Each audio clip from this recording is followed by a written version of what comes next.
கடந்த சில நாட்களாவே வீரா சங்கமம், சன் டிவி ஷூட்டிங், அதோட டப்பிங்னு ஓடிக்கிட்டே இருக்கிறதுனால வீட்டுல சரியா சமைக்கவே முடியறது இல்லைங்க, வீடியோவும் போட முடியறது இல்ல. ஆனா கண்டிப்பா இன்னைக்கு ஒரு வீடியோ போட்டுருவோம் தேடி பார்த்தப்போ நம்ம பழைய வீட்டுல கடைசியா பண்ண ஒரு சூப்பர் சமையல் இருந்தது. என்னமா சமையல் இன்னைக்கு?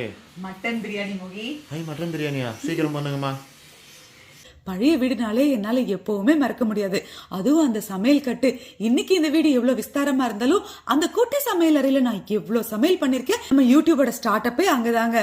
மறக்க முடியாத அத்தனை அழகான நினைவுகள். போதும் போதும் போதும், விட்டா நீங்க அப்படியே சென்டிமெண்டா போயிடுவீங்க. இங்க வாங்கம்மா அப்படின்னு மோகன் கத்துறான்.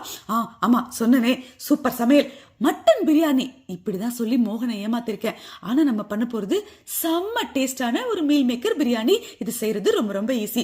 இதுக்கு இந்த மாதிரி சோயாவை ஒரு 10 நிமிஷம் சுடுதண்ணில நல்லா ஊற வச்சுக்கோங்க. அதுக்கப்புறம் பிழிஞ்சு எடுத்து வச்சுட்டு ஒரு மிக்ஸி ஜார்ல 15 சின்ன வெங்காயம், 10 பல்லு பூண்டு, ஒரு இஞ்சி, பட்டை, லவங்கம், ஏலக்காய், ஒரு 5 பச்சை மிளகாய் எல்லாத்தையும் சேர்த்து நல்லா அரைச்சு நம்ம பிழிஞ்சு எடுத்திருக்கிற மீல் மேக்கர்ல போட்டு அப்படியே ஊற வச்சு ஒரு ஓரமா வச்சிடலாம். இப்ப இந்த மாதிரி ஒரு பெரிய பாத்திரம் வச்சு 2 ஸ்பூன் நெய், 2 ஸ்பூன் எண்ணெய் விட்டு பட்டை, லவங்கம், ஏலக்காய் தாளிச்சு நீட்டா கட் பண்ண வெங்காயம் போட்டு இது செவக்க வந்ததும் ஒரு கைப்பிடி அளவுக்கு புதினாவும் சேர்த்துட்டு அதையும் நல்லா வதக்கிக்கலாம். இப்ப இது நல்லா வதங்கி வரும்போது நம்ம ஊற வச்ச மீல் மேக்கரை இது கூட சேர்த்துக்கலாம். ஏமா இதான் மட்டனா? ஐயோ, மோகி கண்டுபிடிச்சிட்டாங்க.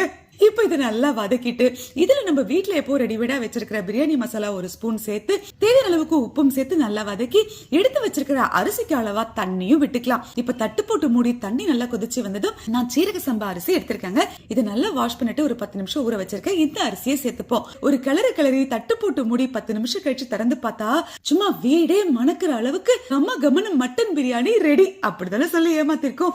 தட்டுல அள்ளி அப்படியே வச்சுக்கிட்டு சைட்ல கூட ஒண்ணு வேணாங்க. மோகி, மட்டன் பிரியாணி ரெடி அப்படின்னா அப்படிலாம் சொல்லாதீங்கன்னு கத்துறான். அவன் எப்படியோ சொல்லிட்டு போட்டோம். ஆனா உண்மையிலேயே இந்த பிரியாணி வேற லெவல் டேஸ்ட்டுங்க. ட்ரை பண்ணி பாருங்க.